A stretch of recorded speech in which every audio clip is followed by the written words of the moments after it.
And it's really good to be able to meet all of you because I've done a workshop here before where I've met some of the earlier delegates who have now become consultants. And when I go to their countries, we remember all the good times we had together when we were at the workshop together. So this is a good opportunity for us to get to know you and for you to get to know us, okay? So this should be a very relaxed, interactive session where we get to know each other. So I need your help today because we have a mixture of trainees, delegates. Some are very, very experienced, some are less. So no question is too simple, and don't be embarrassed because we're here to help each other. So tell me, what guidelines do you know about PCNL apart from AUA and EAU?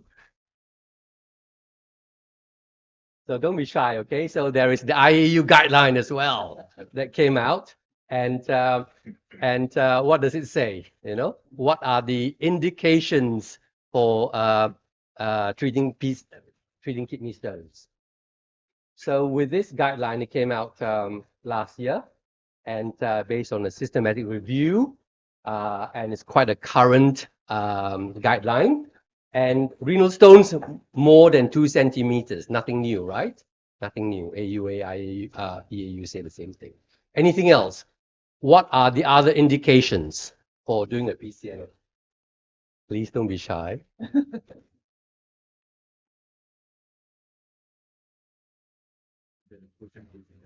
Yeah, apart from kidney stones bigger than 2 centimeters, what are the other indications? Okay. So ESWL or fetal RS. Perfect. Exactly. Exactly. Did I miss that? Renal stones that have failed ESW and ESWL and RIRS, yeah? Okay. So, but it can also apply to smaller stones that fail ESWL and RIRS as well. For example, I can think about, for example, 1.5 centimeter stone in the lower pole where the angle is too acute and the Hounsfield unit is more than 1,500. So stone is too hard for ESWL and not feasible to get with RIRS. So could be a very good indication for a PCNL, isn't it? And so for a stone that is in the lower pole, more than 1 centimeter in size, what's the success rate of ESWL? So below 1 centimeter, success rate is very high.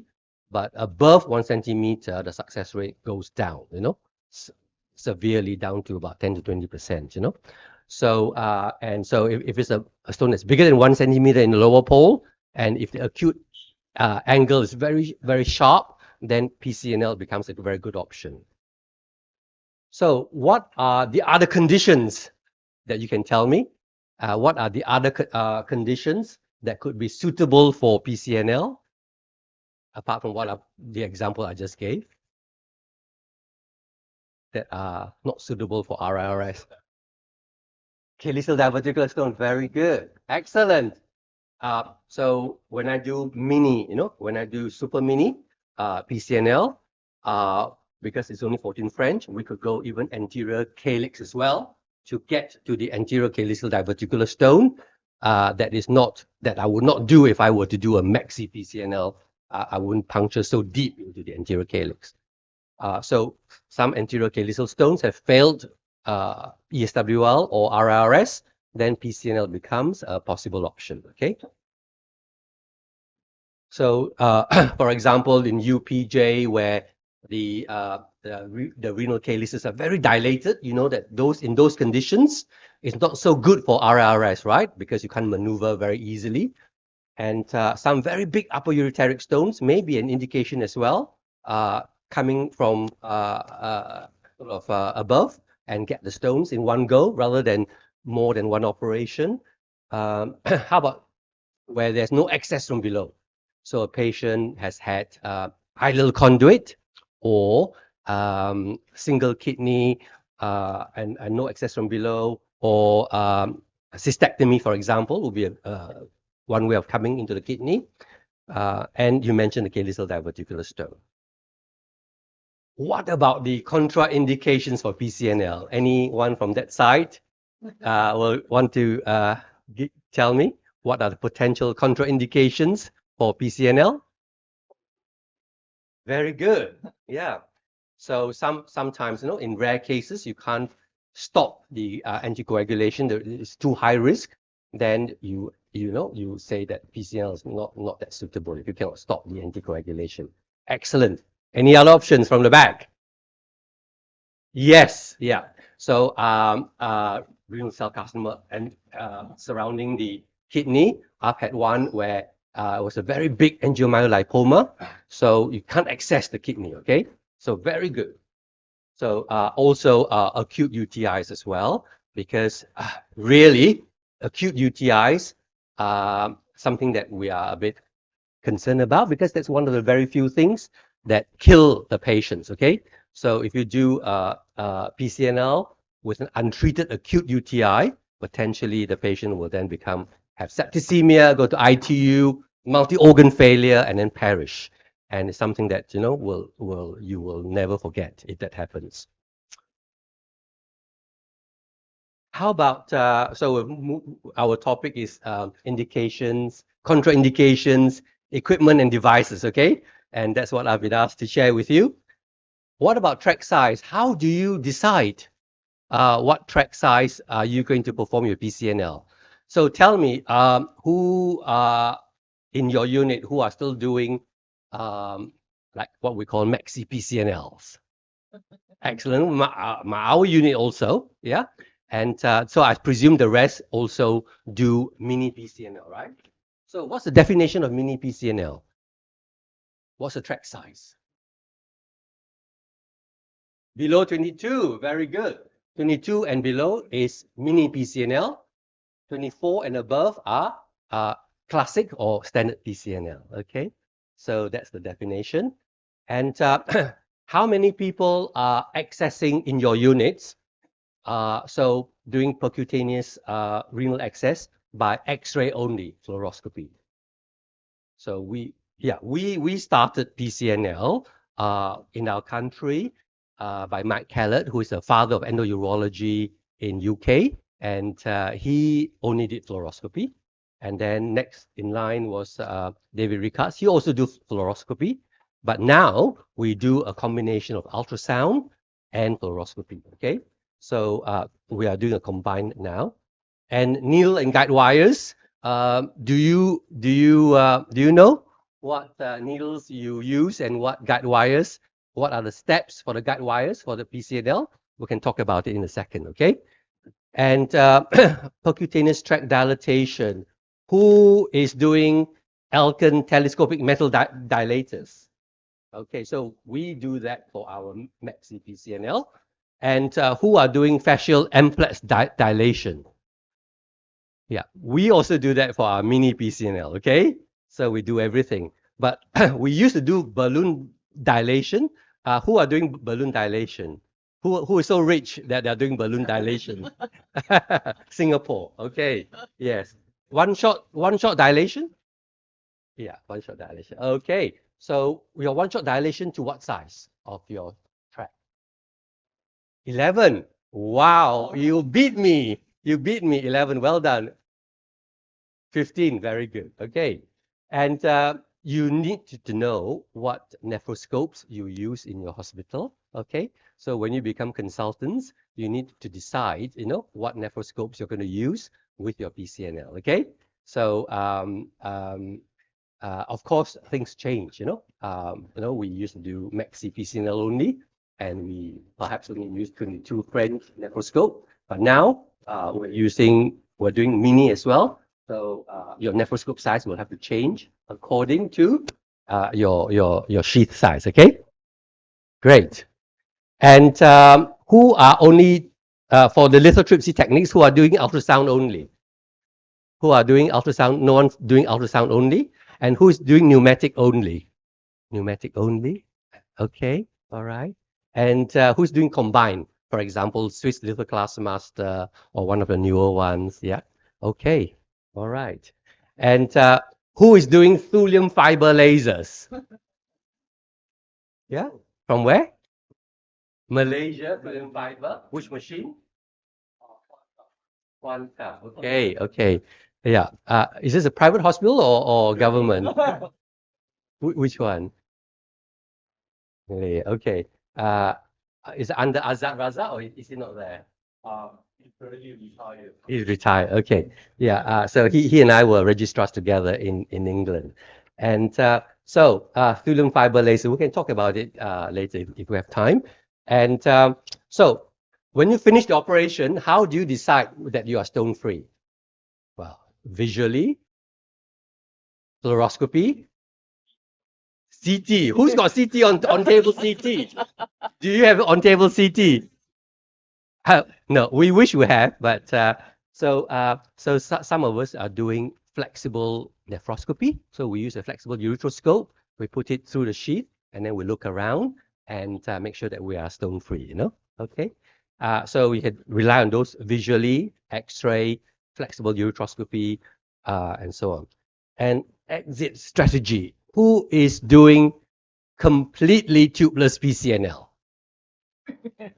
That means no nephrostomy, no stent, okay? So when you say tubeless, you mean no nephrostomy, but you put a stent in. Completely tubeless means no nephrostomy and no stent, okay? So sometimes, you know, when we started for the smaller stones, the simple stones, maybe even up to 80% of our cases were completely tubeless. But as we do more and more complex cases, we tend to leave stents in. So that's the definition for classic versus mini PCNL. And so why have we moved to mini? Okay, why have we moved to mini PCNL? It's because people who do mini, for example, in China, led by Professor Choong, who started with the super mini PCNL, we were amazed by the difference between what I did in UK and what he did in China. Okay, so I was amazed. I was shown by Professor Choong how he did his super mini PCNL. What size is super mini PCNL? 14. Very good. Okay. And how easy? Well, Professor Choong made it look so easy. So when I went back to UK, I started doing it as well. And it's a big difference of how long the patient stayed and so on. Okay. But remember, we had a workshop here a few years ago, and I said how good it was, but there was no evidence then. Okay, there was no evidence for people to change practice. So in the West, America, Europe, UK, only 10% of people are doing mini PCNL even right now.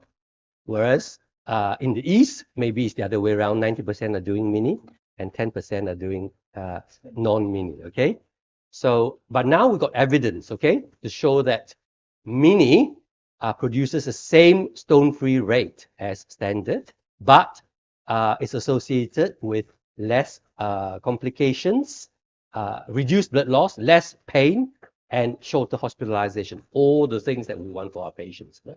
And because I've seen it firsthand, I completely believe all these multi-center randomized controlled trial to show that mini is, well, at least just as good, if not better.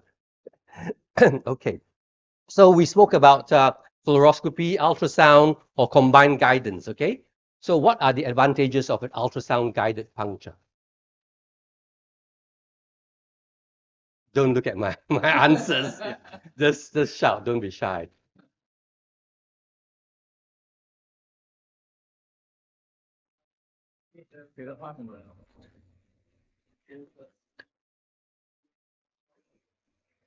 Yeah, yeah. So it's true that when you do ultrasound, you can see which is the posterior calyx, isn't it? Very easily, and you can often see the pleural and lung. You can see liver, spleen, and bowel. Okay, so that's a major advantage. But it requires extra skill and extra time. So what we do is we use the ultrasound to start the operation. We see which is posterior calyx, and then we make sure that we don't see any bowel or any organs. And then we put a needle in, Once you get the needle into the calyx, we then put the guide wire in, right? And once you get the guide wire in, we then switch over to X-ray to make it faster, because we always try to get our guide wire down the ureter. Okay, so that's how we do both. And because I have seen both, I've seen, I started with X-ray only, and now we're doing ultrasound and X-ray, and it's a really good method. Okay, it's a really good method. So, and then endovision technique. Any experience with endovision technique? How many people are doing supine PCNLs? Do you do the endovision techniques? No, yeah? Okay, so what is endovision technique? So you do a flex URS, and then under visualization, your needle comes through the calyx into the kidney. You can see that the puncture is perfect, okay? The puncture into the kidneys perfectly through the papilla. Okay. So you need to know what needles you're going to use and what size they are. So in UK, we use the Kellett needle because Mike Kellett is the godfather of endourology in UK. What kind of sizes are they? 18 to 22 gauge, and usually two length. You keep two length. Okay, well, standard 20 centimeter length, and sometimes what we call a longer length as well for the very, very obese patients that we have in the West. Okay, and some of the needles, the tips are modified so that when you use ultrasound to see, you can see the tip. You know exactly where the tip in the kidney is. Okay, and that's very useful. And once you get the needle into the appropriate calyx, you've got urine coming out. What are the steps for the guide wires? So we're going step by step, okay? So so we have done the X-ray localization, and we use the needle, and so different people do it differently, isn't it? So we normally put a hydrophilic guide wire. We try to get it down the ureter, okay? But I know that I was just doing live surgery in Sofia recently. No, in Italy, sorry, after Sofia was Italy, and they don't bother getting the guide wire down the ureter. But we prefer, there's a gold standard, get the guide wire down the ureter to secure your access with a Terumo guide wire. And if it won't go down the ureter, we would use what we call a BMC, bloody marvelous catheter, okay? It's basically just a biliary manipulation catheter with a bit of a tip to get your guide wire down the ureter. And then you exchange the Terumo for super stiff so that it makes it easier to do your puncture, all right? There are many other ways of doing it. This is just one way I'm sharing with you. And so also different people dilate their tracts differently, okay? So if we were to do maxi PCNL, we will use the alkane metal dilators. But for a super mini, some people will do a one-shot dilatation, like when I was in Bari doing live surgery recently. That's how they do it, one-shot dilatation. And but we would use fascial dilators. We would inject local anesthetic, and then and then we use 8 French dilator, 10 French dilator, and after that we switch to a dual lumen catheter to get the second guide wire down the ureter, and so that one guide wire will be outside the sheath and one guide wire will be inside the sheath. And then when we put a nephroscope in, we take the guide wire out of the sheath. We're only left with the guide wire outside the sheath. So that is extra security. Not everyone is so paranoid, but we like to do things in a gold standard way. So that's how we do it. And then we dilate to 14, and then we put a super mini sheath in, and then we start the operation. Okay. So nephroscopes wise, who can tell me what nephroscopes you use in your hospital? So if you can tell me what nephroscopes you use in the hospital, that means you know your staff quite well, okay? So if I'm the examiner, I know that actually you know your staff quite well, okay? Now, who can tell me what nephroscope you use in the hospital? Sorry? 12 French. Yeah, fine. What brand? Stores, very good. And what size is your sheath? Fine, perfect, good, well done, okay? Any other volunteers? Don't worry, I will not say that your scope is wrong, okay? What scope do you use? Hawk, excellent. So are you doing Hawk Super Mini? Very good, excellent. Yeah, so what size is your Hawk nephroscope? Is it 7 French? Is it 7 French? Let me ask Professor Choong, is it 7 French? 7.5, 7? Yeah, very excellent, okay? So when you do mini PCNL, you need a difference in the size between the nephroscope and your sheath, okay? At least 4 French difference, okay? Yeah? Okay, good. All right, so you should go and learn what nephroscope you use in the hospital. And basically, the nephroscope are used to match the sheath size, okay? So you need to know that as well. What size sheath does your consultant use, and therefore what nephroscope you use, okay? And then that determines the size of the sheath. And then you got reusable and disposable nephroscopes, but I think another faculty is talking about that, so I will not interfere. And lithotripsy techniques. So we decided earlier that no one just use ultrasound only. Some people use pneumatic only. Some people use combined. Many people use holmium laser. Is that correct? Yeah. Who use holmium laser? Okay. So that's because you are doing a mini, isn't it? Okay. So what's the difference between thulium fiber and holmium? What's the difference? Why? What's the advantage? And what are the disadvantages? So only one person was doing thulium, is that correct? Yeah, 2. So, from my limited experience, unfortunately, so I guess thulium is it works better in the ureter in the sense that it dusts fairly quickly. Yeah, whereas in the kidney sometimes it can be fairly tricky, and then because it does not fragment as well as holmium lasers. Yeah. Excellent. And what's your opinion? I also have a small experience with thulium fiber laser. That's why we're sharing it. We're learning. Yeah. And it's dusting very fast. Yes. But in fragmentation, sometimes the pieces is it's how to say? Retropulse, is it? Yeah, retropulse. Very good. You're both right.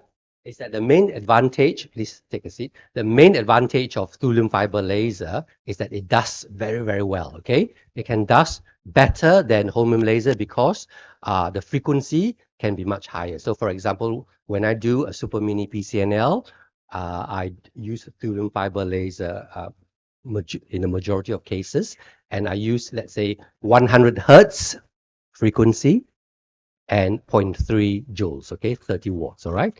So that's my standard setting. And it's not easy for a holmium laser to get up to 100 hertz to dust stones, okay? The main advantage is thulium fiber laser. But what happens if you don't have a thulium fiber laser? Are you an inferior unit? Definitely not, okay? You do not need thulium fiber laser, okay? You can work perfectly well with just a holmium laser. Thulium fiber is a luxury. If you have it, you have it. No big deal, okay? When we bought our machine, it was very expensive. It's now more affordable. So, I'm not sure whether the video will play. So this is a super mini PCNL, uses 14 French sheath. And so the sheath was 14 French, we're into it. And what is special about super mini PCNL? It's the suction bit, isn't it? It's a suction, okay? So mini PCNL can also be divided into those without suction and those with suction. How many people do mini PCNL? And of the mini PCNL that you do, who are using non-suction mini PCNL? Yeah. So you use scopes, for example. Yeah. So widely available, come with the nephroscopes, pair the nephroscope and the sheath. So that is the non-suction, right? and this is a suction, okay? So what are the advantages of a suction? That I will come in my next lecture tomorrow, okay? I will not spoil it today. Yeah. But basically, the suction, there's always a continuous low pressure suction in the background to keep the pressure low. And then you can activate higher pressure suction to get bigger fragments out. And the reason why we use thulium fiber laser is that we dust stone so that we don't have to withdraw our scope, We don't have to rely on the vortex to pull the stone fragments out with the continuous suction. And thulium fiber, the dust just gets sucked up automatically, just makes the procedure a bit quicker. You can see a nice track as we come out, which you can't always see with a Maxi PCNL, a bloodless nice track, yeah? So it looks like I've got 4 minutes left. That's plenty of time, I hope. Let's see. So we've spoken about intraoperative evaluation of residual stones. Have I missed something? No. And we spoke about, commonly at the end of the operation, we X-ray, come back in, do a quick spot. But some stones are radiolucent, some stones are too small to be seen by X-ray. So if you want a gold standard, then you can check with a flexible ureteroscope as well. But that is expensive. Your scope can be broken, not by you, but by the cleaning staff, for example. And so it's a bit of a luxury. Not everyone does that. When I was doing pediatric PCNL, and the radiologist would use ultrasound as well. As the baby is so small, they would use ultrasound at the end to check as well. But the problem is that after you've done the procedure, once you've got air inside, a bit of blood clots, the picture is not so clear, okay? So, do most people just put a tube in at the end just to be safe? Who takes a risk and don't put anything in? No? Okay. All right. So, yeah, sometimes we want to sleep better. We either leave a nephrostomy tube or stent. And what are your experiences, So, I have, I've come from a practice where we do Maxi PCNL. We always left nephrostomy tubes in, and it's quite uncomfortable, quite painful for the patient. The patient will have to stay longer, and then the tube has to come out, and then it leaks a bit because the tract is so big, leaks it for a day or so. So the patient can easily stay for 3 to 4 days. Whereas with a super mini PCNL, nearly all my patients go home within 24 hours, okay? So it's like a day case procedure now, encouraged by Professor Saricha when I was in Paris and giving my talk. When we had a small series, Professor Saricha encouraged me to do day case super mini PCNL, which we're doing now. Okay, so some cases we do completely tubeless, no nephrostomy, no stent. But if you do a complex case, then we will just put a stent in, no nephrostomy tube, and we'll just glue the skin. So it's a 5mm incision. We'll glue the skin, and then the patient can go home. Good. So a warm welcome to all of you after coming here. I hope you'll come to London as well. As all the co-chairmen were saying, it'll be a fantastic meeting. And there is actually a workshop there as well, okay? There's a workshop as well, a day before the conference, okay? But there are very, very limited places. Are people register? Can people register on the IAU website for the workshop? Yeah? Okay. So there are very few places, and but it's going to be completely different. It's going to be a very British slant to it, okay? There will be a Stone Committee meeting. We'll be presenting interesting cases, and then there'll be a panel of us discussing how do we deal with all the complex cases. We'll be doing live surgery. We'll be discussing interesting topics that are not discussed here. So that's going to be October the 3rd, one day before the actual conference, okay? And a warm welcome to all of you. Thank you very much.